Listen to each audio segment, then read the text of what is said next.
Welcome to another week of He Said, She Said. We're your hosts. I'm Nick VaVerka. And I'm Felisa Cárdenas. This week, two celebrities took to social media to make some big announcements. Plus, we'll update you on the car crash involving Bruce Jenner, and we'll tell you about the Razzie Awards. Not to mention, we have two special guests in the studio with us this week to talk all about the Oscars. Let's get into it.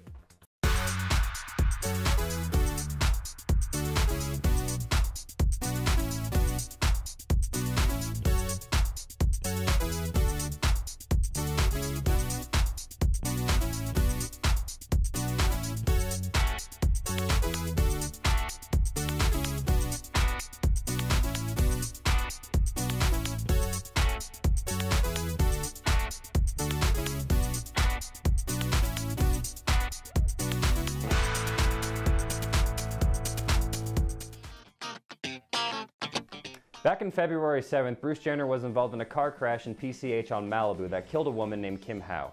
Now we're learning that Jenner could face financial ruin if Howe's family decides to sue. Apparently Jenner had insurance for only up to $250,000, which is surprisingly low for someone like him. Jenner is still incredibly wealthy, and it's unlikely that charges will be filed. But if they are, the 65-year-old will most likely avoid prison and be granted probation. 18-time Olympic gold medalist Michael Phelps is officially off the market. He took to Instagram on Sunday to post a photo announcing to the world that his longtime girlfriend, former Miss California, Nicole Johnson, said yes. The beauty queen and the Olympian have been dating on and off since 2007, and I didn't even know Michael Phelps had a girlfriend, so congratulations to them too. This news comes at a time as Michael Phelps waits to hear if he will be allowed to swim in April in Mesa, Arizona, following a 6-month suspension for a DUI in October. However, there is still no word on if he will be competing or attempting to compete in the 2016 Olympic Games in Rio, but if he does, that'll make it his 4th Olympic Games. We're all familiar with the Academy Awards, where the best films and filmmakers are honored for their excellent achievements. Well, right down the street is a different kind of ceremony that celebrates the year's worst films and filmmakers. It's called the Razzie Awards, and there are plenty terrible films to make fun of. This year's worst film went to Kirk Cameron's Saving Christmas. Worst actress went to Cameron Diaz for her roles in Sex Tape and The Other Woman. And finally, Michael Bay took home worst director for his film Transformers 4: Age of Extinction. I haven't seen Transformers 4: Age of Extinction, but I can tell you that it sucks and I hate it. The fight of the century is here. Yes, Floyd Mayweather and Manny Pacquiao have agreed to fight. This fight is so official, it's even social media official. Mayweather took to social media to post a photo of the signed contracts to show the world that the fight is on. Mayweather and Pacquiao will meet head-to-head at the MGM Grand Hotel on May 2nd. If you want to be part of this historic event, you'll have to start planning your trip to Vegas 2 weeks ago. Seriously. As soon as the news broke on February 20th, the MGM Grand Hotel rooms for May 2nd completely sold out. Surrounding dates around the fight are also starting to go quickly, as May 1st is also already sold out. Although tickets haven't officially gone on sale, if you reference back to previous Mayweather and Pacquiao fights, they're expecting this one to be the priciest to date. But whether you're a boxing fanatic or a gambler, you can still be part of this historic event, as they will be broadcasting the fight up and down the strip that week. But the only question remains is, who will you be betting on? All right now we're joined by special guest Allyssa Dickert from Hollywood North Entertainment, and she is our award ceremony specialist. So Allyssa, tell me, did you watch the Oscars? Yes, I did. I actually sat through all 3 hours of it. All 3 hours? I only watched the first. See, I only watched the first hour on Hulu, so. You did. Yeah. So what did you think? Overall, I liked it. I think that was the first time that I actually watched the whole thing in full. But I thought it was good. I thought that Neil Patrick Harris did a good job hosting, and I don't know, I feel like there was pretty good musical performances as well. What did you think about Lady Gaga's performance? Because everybody seemed to love that one. Yeah, I thought that she did an amazing job. She sounded like, if you weren't watching the TV, I feel like you would think that it was Julie Andrews singing. Yeah. Her voice is amazing. Yeah. And I really like that she's kind of toned back on the costumes and, you know, just everyone's seeing her for her voice and how beautiful she is without all that. So how did your predictions fare? Were you pretty spot on with what you thought was going to win? Yeah, so I did do a special on Hollywood North before about my Oscar predictions. And the one that I got wrong was Best Picture. I said that Boyhood was going See, that's what I thought too, and it completely ignored. Yeah, so did I. Well, I know, but in like the SAG Awards and the awards leading up Critics' Choice Awards, they did get their fair share. Right. But yeah, Birdman took it, so that was the only one I was wrong. I thought that was pretty good. Did you see most of the films that were nominated? I saw a few. I want to see the rest now. I should have probably seen all of them. I didn't see any except for the Lego movie, so. The Lego movie. Let's talk about that. That performance. That was good. Awesome. It was good. You had Tegan and Sarah. You had Andy Samberg up there from The Lonely Island. They were funny. Yes. Will Arnett came out as Batman. Batman was funny. I thought it was a good time. It was definitely. But my favorite part about that was when they passed out those Lego Oscars. Yeah, the little Lego Oscars. No, on that was like real Oscars. I want a Lego Oscar. You haven't made it until you've won a Lego Oscar. Exactly. That's what I say.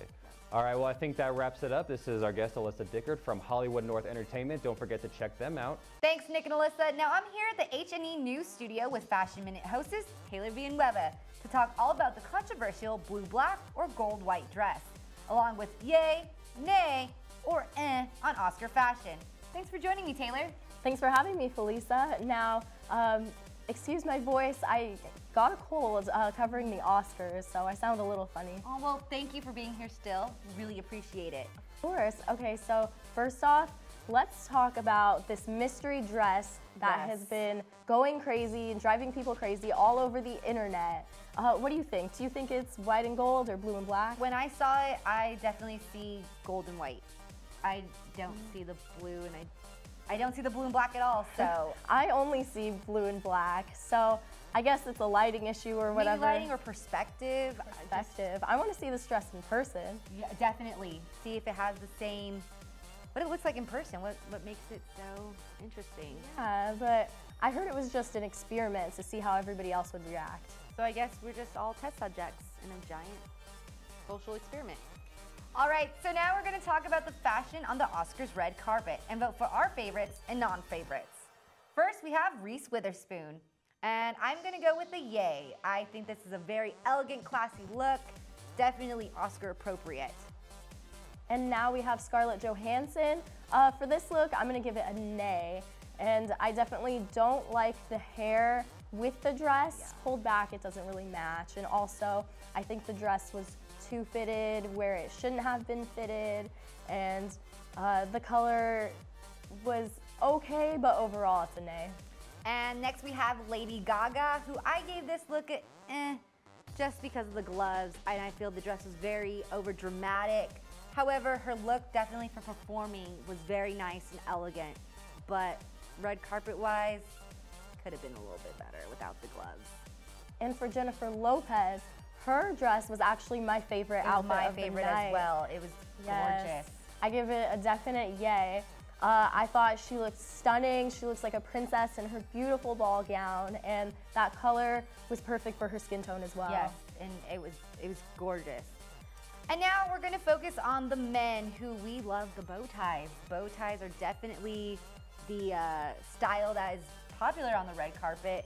So first we're going to start with Bradley Cooper, who I gave a yay. I mean, he was nominated, he was there hoping to win, and I think he looked really great for the red carpet. Yeah, he looked awesome.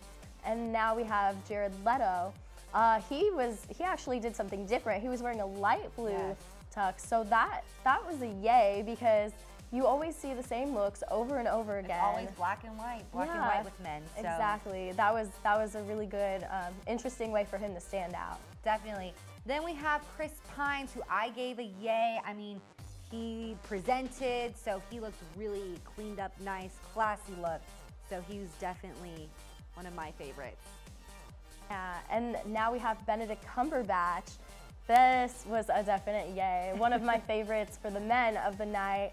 I love how instead of going with the traditional black with white inside, he had more of a pop of white with his black pants. And I think it really tied together nicely. Really good on him. And then we have Eddie Redmayne, who won, and I love the dark blue suit. I think this was the best, one of the best looks of the night, for sure, hands down. It's just, he looked amazing, and the color, that color was just nice, and the shine on the jacket was just right.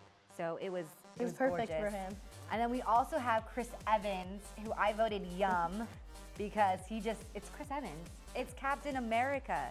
When does he not look amazing? So facial hair or not, the suit, everything just wonderful. Hold together perfectly. Definitely. And so next we have couples on the red carpet.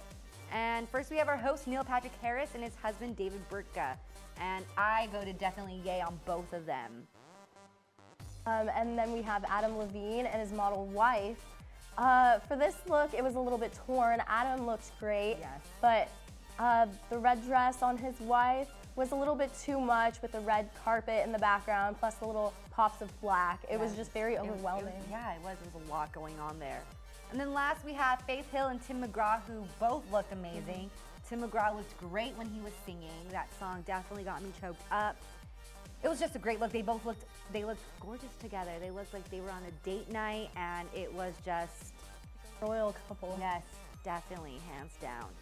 Well, that does it for our Fashion Minute special here with H&E News fashion host Taylor Villanueva. And be sure to check out Hollywood North Entertainment by clicking on her face, or follow them in the links below. Thanks again, Taylor, for being here with me. Thanks for having me. All right, well that does it for us here this week. Be sure to follow us on Instagram and Twitter. And don't forget to follow Cougar News on social media for more on what's happening in Santa Clarita and at COC, and you can find our links in the description below. Also, if you like this video, be sure to give it a like and be sure to subscribe so you can be notified every time we post a new video and new videos go up. Well, that does it for this week's He Said, She Said. I'm Nick VaVerka. And I'm Felisa Cárdenas. We'll see you next Friday.